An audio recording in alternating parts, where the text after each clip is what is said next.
Bien. Alors je respecterai pour ma part les purs de temps. Par contre, je resterai sur quelques remarques de nature transversale. Le premier mot qui me vient à l'esprit, c'est dire « enfin ». Enfin, Monsieur le Président, nous mettons l'église au milieu du village.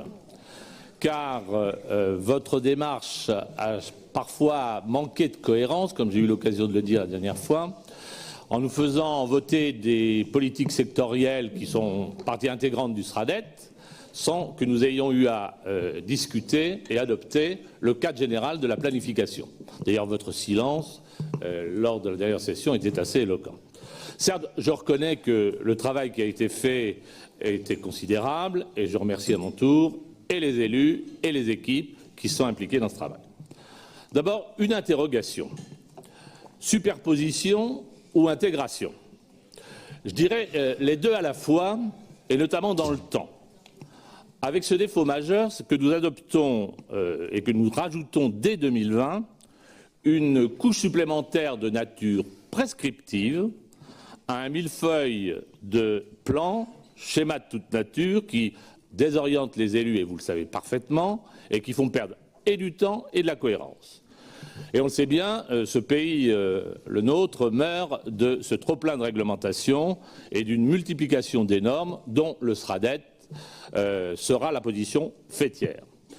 Mais il comporte aussi une obligation d'intégration, et je vois déjà poindre les multiples difficultés pour mettre en cohérence, et le mot cohérence n'est pas de trop, les plans existants avec ce schéma, et notamment dans le temps.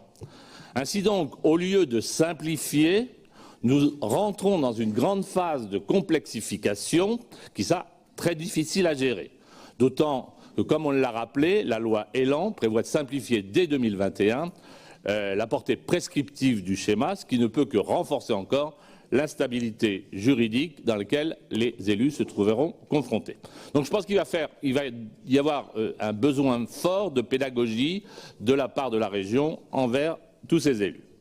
Deuxièmement, le SRADET reste un document très administratif et technocratique où les élus vont devoir jongler avec des terminologies parfois assez ésotériques et qui peuvent d'ailleurs être lourdes de conséquences, comme par exemple le concept d'artificialisation des terres, et j'en passe. Troisièmement, au lieu de corriger les déséquilibres, ce schéma risque de renforcer certains déséquilibres, ce qui va encore creuser davantage le fossé entre la France oubliée ou déclassée et le reste. Mes collègues vous donneront un certain nombre d'exemples précis, mais il est clair que nous risquons de promouvoir une politique parfois inégalitaire. Enfin, et j'en terminerai par là, ne soyons pas dupes. Le SRADET est un schéma éminemment politique, qui est le fruit de vos décisions, le résultat de vos choix, l'agrégat de vos politiques et de vos priorités. Alors bien sûr, nous en partageons un certain nombre, car elles vont dans le bon sens, notamment sur un certain nombre d'infrastructures. Par contre, et vous allez dire que je radote, je reviens sur une décision incompréhensible qui plombe la Vienne de ne pas entrer au capital de l'aéroport de Poitiers, ce que les élus veulent en grande majorité, alors que Nantes est saturée, que la LGV est hors sujet et que Tours va fermer. Et malgré ça, vous campez sur votre décision et sur votre position, et c'est cette position qu'on retrouve dans le SRADET. Ce qui est bien la preuve que ce schéma est d'abord et avant tout le vôtre. Donc, en bref, un catalogue de vœux qui est adossé de facto à aucun financement et qui comporte une dimension électoraliste qu'on ne peut ignorer.